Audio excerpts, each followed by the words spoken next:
Welcome to Rising from the Rubble, the podcast where we share real life stories of people who have faced life-changing events like burnout, redundancy, and depression, and found a way to rise stronger than before. I'm your host, Maria Newman, and as a coach, I help individuals navigate life's toughest transitions. Whilst listening to this podcast, you'll hear inspiring stories and coaching insights that will empower you to reclaim your confidence, redefine your future, and rise from your own rubble. It's now time to sit back, relax, and enjoy listening to our episode.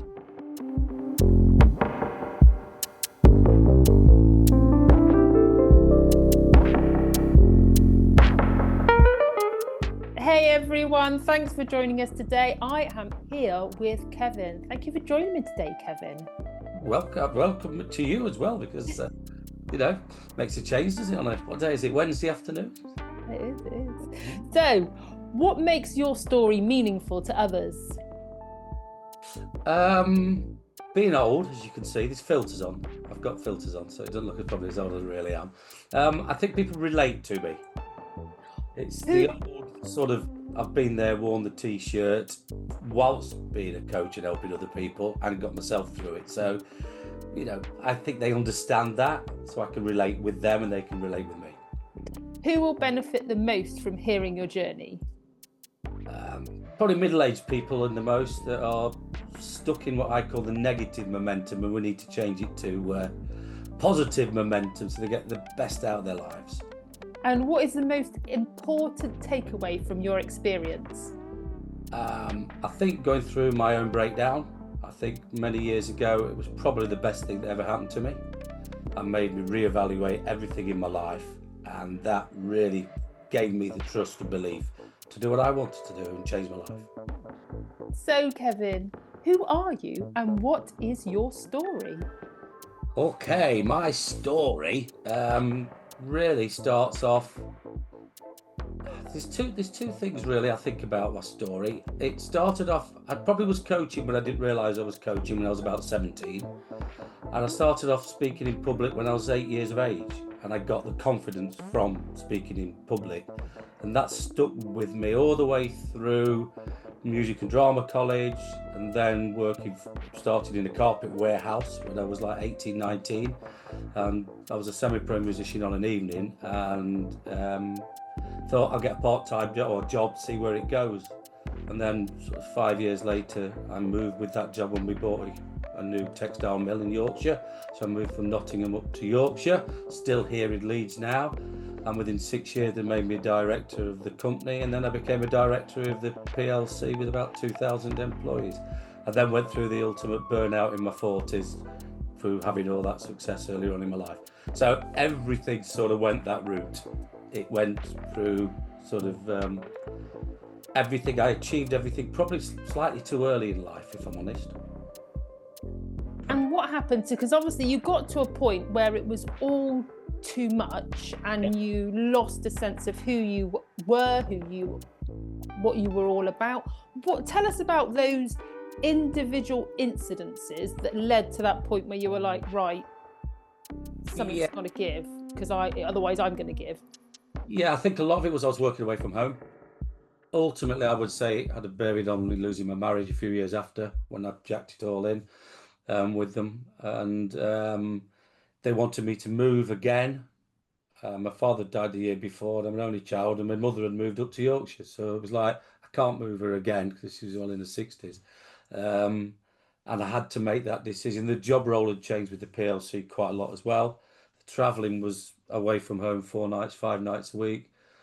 Put 2.5 stone on, living out of hotels, suitcases, wasn't enjoying the job that I wanted to do.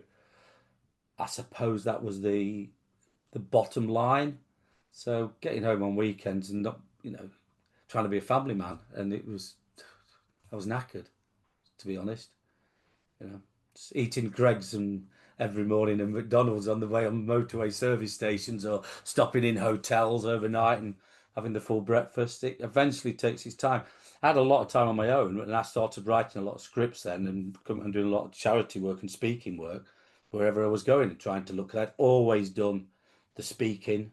That had been the passion of mine as a sort of a hobby for years. So that's really what happened to me. It just still came tumbling down really, and then I had to go and find something to do. 40 years of age, and what do I do? And how did that feel like, having been so successful at a younger age and having it all at a younger age, and then to have it crash down? How did that feel for you? Um, there was two ways of looking at it. It gave me an opportunity because it was my decision. Bear in mind, it was my decision to leave after all that time. Um, and I sort of been planning to run a business or do something for myself. And I did run a small business for myself and built that up quite successfully whilst, being back home. And then when the recession kicked in 2008, 2009, after 8 years and sort of doing really well with it, going from like 2 employees to 10 employees, and it was all happening. Everybody around me went bust, which ultimately meant I lost the business and had to go into receivership myself, which I hated. Made sure everybody got paid. The only person that didn't get paid was me. And then I was a bit in the wilderness then because I really felt like I didn't feel like I'd failed when I gone to the left working with the PLC as the group operations director.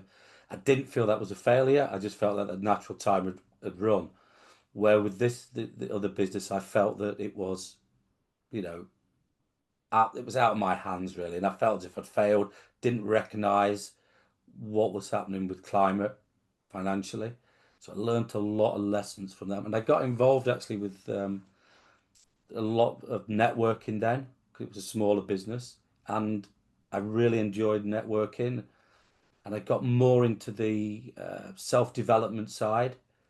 I personally entered into going on body language courses, tapping courses.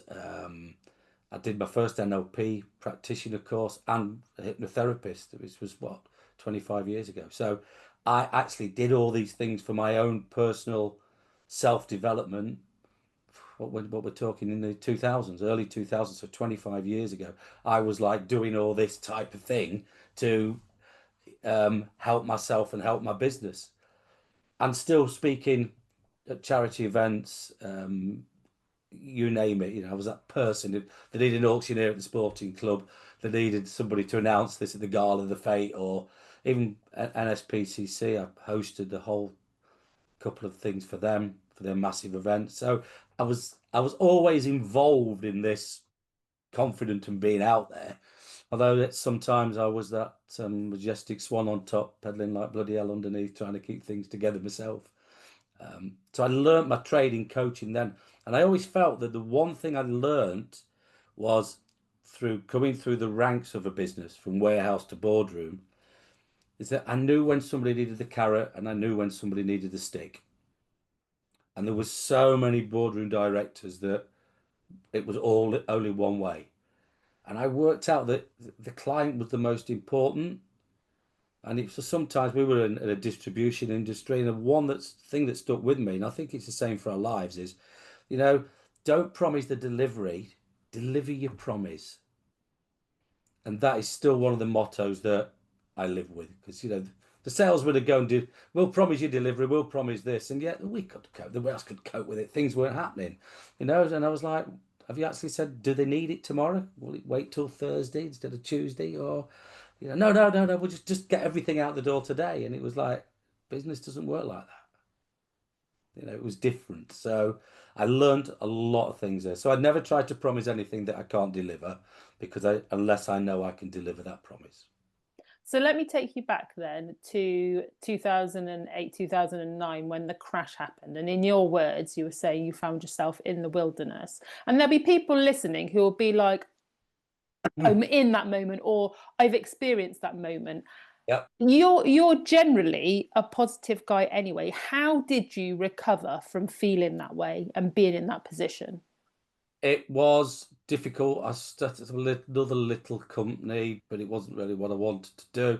I wanted to go out coaching. I wanted to use all these skills, my NLP that I'd done, hypnotherapy. I wanted to go down that route. I was watching us going out live to watch motivational speakers. I wanted to be that person. I'd got the speaking experience. I'd done been on loads of DVDs, doing body language and courses. I'm actually live with people that were selling these courses.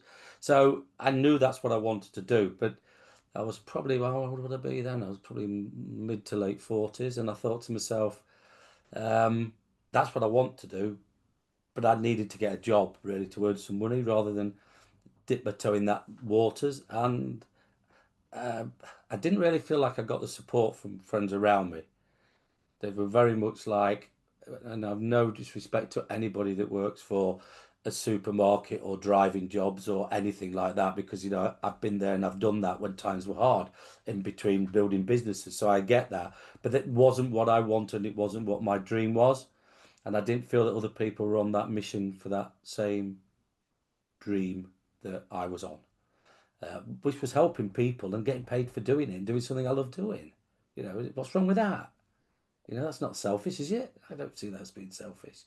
So that's really when, and then everything sort of came crashing down around me about that time. Then it just literally, I went through my big depression because I wasn't quite sure what I was going to do. And the five most stressful things that can happen to somebody all happened to me in the space of a couple of years. What are those five things? Remind us. House moves. I had three house moves in 3 years. Family death. My mother died, and my father had died years before. No brothers and sisters, so I didn't have any other family around me. Went through a divorce. Uh, I had personal illness, which I still have some issues with, but I deal with it and I live my life because of it. And I didn't have a job. So, relationship ending, income was low, you know, death in the family, moved house, got divorced, felt quite weird. So that's when I had my bit of a wobble, shall we call it, in life at that age. So there will be people who are listening going, I'm going through something that sounds similar to what Kevin Yep. went through. Was there, or do you remember a point when you thought, okay, I've had these things happen to me. Clearly, I'm about to enter a new chapter in my life. Was there a point that you went, right, okay, then I just need to take the bull by the horns and go in this new direction that I want to go in? Yes. But that's when I had to realize that I'd got as low as I really wanted to go and considered lots of things that were possible. And it was a very lonely sort of time. I remember you I would basically wake up in the morning and I could tell you every episode of Cheers, Everybody Loves Raymond, and Frasier, because they were on, I think, Channel 5 every morning from like 6 o'clock till 8 o'clock. And I watched every one, eventually got up, went for a walk, and then at tea time went to the pub with a big grin on my face, and everybody thought I was happy and I was fine. It was that type of existence for a while. But I decided to use and came up with my own system of how I could get out of it. It was that realization that the cavalry wasn't coming to save me. And you got to get it starts from within. And I got back into all the things I knew about meditating, morning routines, Wim Hof breathing exercises, and I just got into it. And I said to myself that this is what I want to do. I want to be a coach now, and I want to go out. But I wanted to be the speaker. I wanted to be the motivational speaker. And I took a driving job, delivering posh cars around to help people, where like for all the big dealerships, one of these guys with a thumb at the end of the road with the plates on there while I was trying to build it. And I set my own little limited event company up, and I was running events and taking people out because I'd done a lot of that work when I worked for the PLC Entertaining. So, and it was all starting to come together. It was nice. And then we had this thing called lockdown, didn't we? That just changed it. In fact, the month before lockdown, I'd got a speaking job in London, Newcastle. I'd done one in Manchester, one in Birmingham, and I just started to get my first clients. And you know, suddenly everybody goes out and buys a life coaching certificate for $799, don't they? And everybody's a life coach. And I'm like, God, I don't know. I'd become a master NLP practitioner, CBT trained. I did all what I believed to be the right training for what I wanted to help people work with. But ultimately, I was helping myself by doing that. So And that, so what was the difference then between the first time when you hit rock bottom and yeah. your experience in lockdown, and obviously the world changing for everybody? How have you used those two experiences to say, well, I've already gone up a level as far as where I want to go and what I want to do? Yeah. How Yeah. did how did you use your experience to go, well, I'm not going down again. I want to continue going up. Yeah, I joined a lot of groups and I spent a lot of money finding out how to do the marketing, how to do LinkedIn. And I also realized over that time that in reality, what I've been better off doing was actually paying somebody else to actually do it for me rather than learning about how to do it. Because it was just, I've got funny thing is, when my mother died 8 years ago, I found a biscuit tin, and in this biscuit tin was my old school reports. Now, one thing I've never been able to do is draw. When Pictionary came round at Christmas, I was the guy that said, I'll wash you up because everybody laughed at me. I can't draw. And one of the things I found myself having to do in lockdown was Canva. And every time I tried to create something for a post and I went on Canva courses of how to use it, I'm brilliant at using it, but it still looks like a 5 year old's done it. And one of the things I found in this biscuit tin was my old school report that my mother had kept all of them. And my art teacher had actually said, Kevin is totally wasting my time, his time, and everybody else's time in these classes and these lessons. I'd forgotten about this. Nowadays, about 12. And I suddenly started thinking, and that got me thinking about limited beliefs. And of course, that's a limited belief that I had, that I was rubbish in art then. So I always was. So in lockdown, I started to watch, was it Bob Ross and painting and the guy that was on the TV, and I bought a book, and it still looks rubbish. The point I'm trying to make is I realized that trying to create all my own artwork for my website, I'll build it myself, I'll do this, I'll do that, was just like, you need to get a specialist in. And that's what made me realize that I'm a specialist in working with people because I've been doing that for 30, 40 years. I had guys that didn't come to work on a Monday morning and the police knocked on my office door saying they'd found him murdered. I had guys which I got a phone call from a shop one of the drivers was delivering out saying he's had a heart attack and died. The things I went through business and having to deal with those at a young age. When I was 23, 24 years of age, when they moved me up to Leeds, Yorkshire, and I'd never interviewed anybody in my life. And they said, well, we haven't got any drivers. We need 8 heavy goods drivers. We've booked you in 70, I think it was 17 appointments for the next 2 days. Just interview them and employ the 8 you think's best. So I learned, how to talk to people. I mean, I'm actually quite a good listener because I'm a registered counsellor as well. We wouldn't think so today, but yeah. So you can see I've got a passion for helping people now, and I've got a guy last year that came to with some anxiety issues, and he's just 50, and he's now a director of that company that I used to work for, and I took him on as the youth opportunities prospects when he was 16 years of age, and he still remembered me, had been following me, and when he was having a bit of a meltdown himself, working for that same PLC as a director of a unit, he actually messaged me, and I messaged him, and I went over and met him, and he became a client of mine last year, and he's absolutely flying now. Speaking in public, he had to change his shirt 3 times before he even got on stage because of the sweat and his anxiety. And I've totally got that out of him because I know this guy, and I know whether it's carrot or stick, and I don't follow a set program with people. We decide on the first week, if you work with me, what it is your real problem is, not what you think it is, what it is. Got very special techniques I used to find that, and then we go with the route that's best for them. I've just got an airline pilot at the minute that's just got his license back after being off through some personal issues, and I have to treat him in a total different way that I'd treat somebody else. I can't give him a 6 week or an 8 week course that's predefined by AI or something. I have to use the skills to what's needed, and that's what I love about what I do. So there will be individuals listening to this who are going through depression and Mm, will be thinking, I can't do anything. It's all been done to me yeah, and I've just got no energy. And you having been through your own experiences, what advice would you give? Well, first of all, you use two words there, which is it's all happening to me. Okay. So the first thing we got to do is get them out of the pity party. So once we've gone, we go through, funnily enough, we can go through that. Everything's happening to me, which is a negative response. And when you're in negative momentum, you're in negative momentum. Everything seems to say. So we've got to change the negative to positives. And that's so many different ways of doing that. That's a standard NLP. Anybody that does it, that's basically what NLP is about, reframing what we do. But the thing with that is, we've got to get from to me to by me.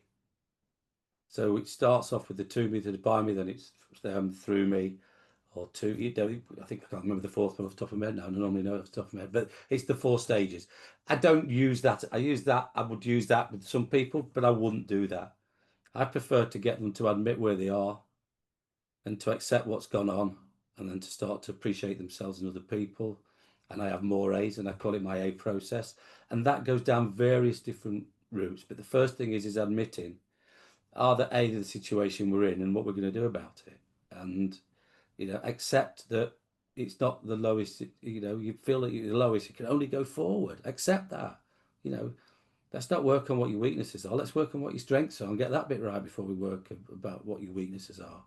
So many coaches, it's surface solution, and people come and say, I say, what do you think your problem is? And they say procrastination. And I'll say, so you're lazy?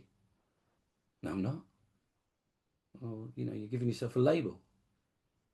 Procrastination is you just not doing it. We need to find out why you're lazy. Let's find out why you're lazy, and we can stop your procrastination.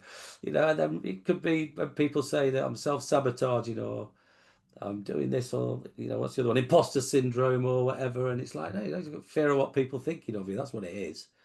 Let's get down to what the real source of the issue is, and let's work on that and have some fun. I love having fun when I'm having the sessions, and I know when I get that real reason of what it is, and it's either something in the past, something in the present, or something in the future. Can't be anything else, can it? But finding out what that eureka moment is and seeing the faces of people, and I think now we can speed the process for working together up. And do you think then, when you were going through it yourself, because you'd already gone on the courses that were for self-development, do you think you were able to turn things around a lot more quickly? Did that help you? Or do you think that because you knew the processes and how you could have got yourself out, it actually held you back? What held me back, what I realised is the one A that I'd missed out of all of it was the most important one, was accountability. Because trying to do it for myself was, even though I knew it was the right thing to do, wasn't easy, and I wasn't doing it every day. I was still hit and miss in the interim. So I've probably worked with 3 notable coaches that I pay money for, and I've learnt off them as well, because I think that's what it's all about.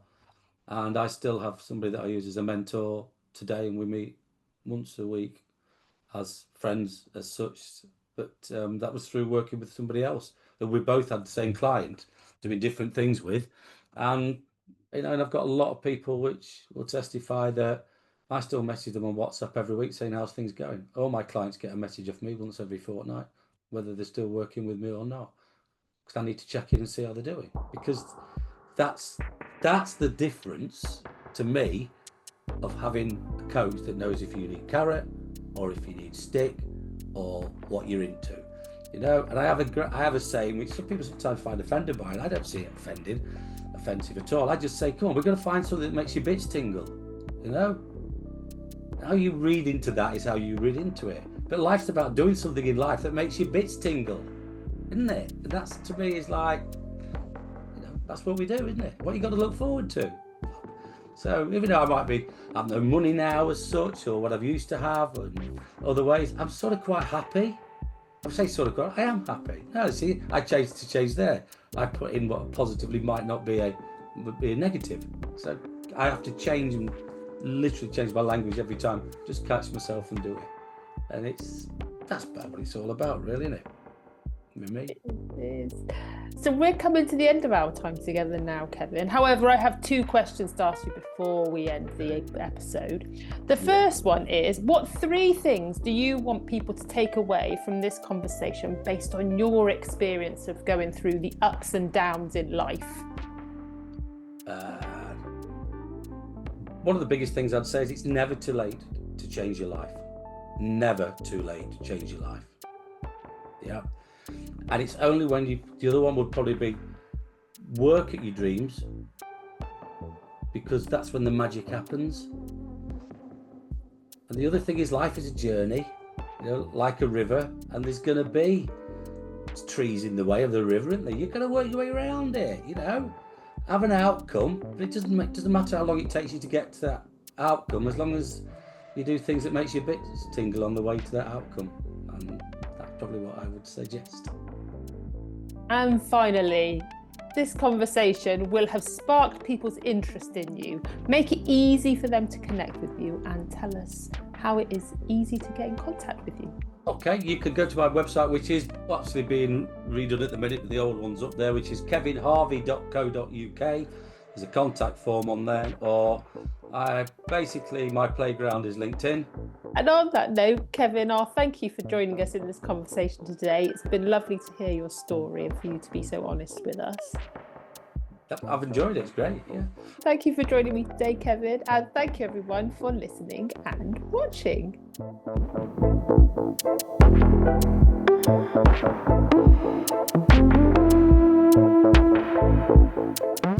Thank you for listening to Rising from the Rubble. If you enjoyed today's episode, be sure to subscribe, leave a review, and share it with someone who needs to hear this. Also, remember to download your free life assessment. Just click the link in the description to get started. Take care, and remember, every setback is an opportunity for growth. I'll see you next time.